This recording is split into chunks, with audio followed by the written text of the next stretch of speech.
በጣም እንደደከመሽ አውቃለሁ። ተስፋ እንደቆረጥሽም ራሴን ባጠፋው የሚያሰኝ ሁኔታ ውስጥ ልትሆኑ ትችላላችሁ። ከማጥፋታችሁ በፊት እስቲ ይህንን ቪዲዮ እስከ መጨረሻው ተመልከቱት። ኮፒ ሊንክ ያደረጋችሁም ለብዙ ሰዎች እንዲደርስ አድርጉት። ለማን እንደሚጠቅም አይታወቅም። እስቲ ስለ አንድ ነገር እናውራ። ካሮት። ስንቶቻችሁ ካሮት ትወዳላችሁ?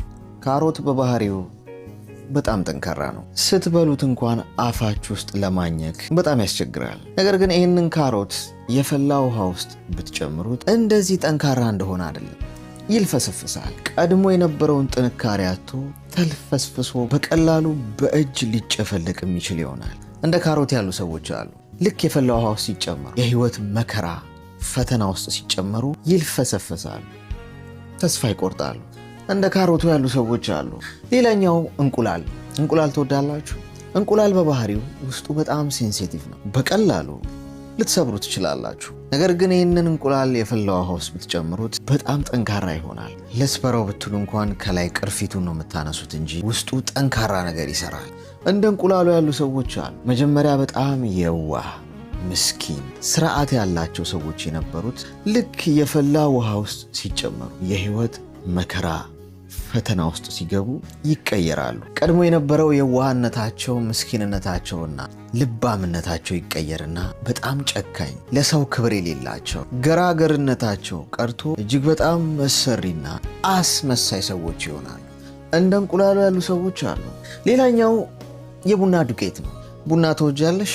ያው ቡና የማይወድ የለም። የቡና ዱቄት በባህሪው ገና ከበቀለበት ዛፍ ላይ ሲቀነጠስ ጀምሮ በመከራ ውስጥ ነው የሚያልፈው። በከባድ መከራና ፈተና ውስጥ ነው የሚያልፈው። ይቀነጠሳል፣ ይፈለቀቃል፣ ተፈትጎ ታሽቶ ይታጠባል። እናም እንዲደርቅ ፀሐይ ላይ ይሰጣል ወይም በሙቀት እንዲደርቅ ይደረጋል። ይሄ ሁሉ ለቡናው በጣም ከባድ ፈተና፣ ከባድ መከራ ነው። ይሄ አይደለም አስገራሚው ነገር። ከደረቀ በኋላ ይቆላል። መቆላቱ ነው እንደሚገርምሽ። ይወቀጣል ወይም ይፈጫል። እንግዲህ እንደ ቡና ሆነሽ አስቢው። ይሄ ሁሉ ለቡናው እጅግ በጣም ከባድ መከራ ነው። የቡናው ፈተና በዚህ ብቻ አያበቃም። ከተቆላ፣ ከተፈጨ፣ ከተወቀጠ በኋላ የፈላ ውሃ ውስጥ ይጨመራል። አሁን ቡናው የውሃውን ባህሪ፣ የውሃውን ከለር፣ ቃና፣ ጣዕም ጭምር ይቀይረዋል።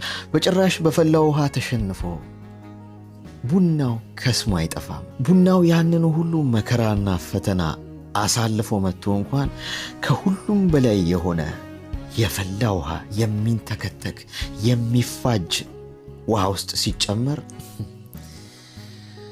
ቡናው ከመሸነፍ ይልቅ ውሃውን አሸንፎ የውሃውን ቃና ጭምር ቀይሮት ያ የፈላ ውሃ እጅግ በጣም ተፈላጊ፣ ተወዳጅ እንዲሆን ያደርገዋል።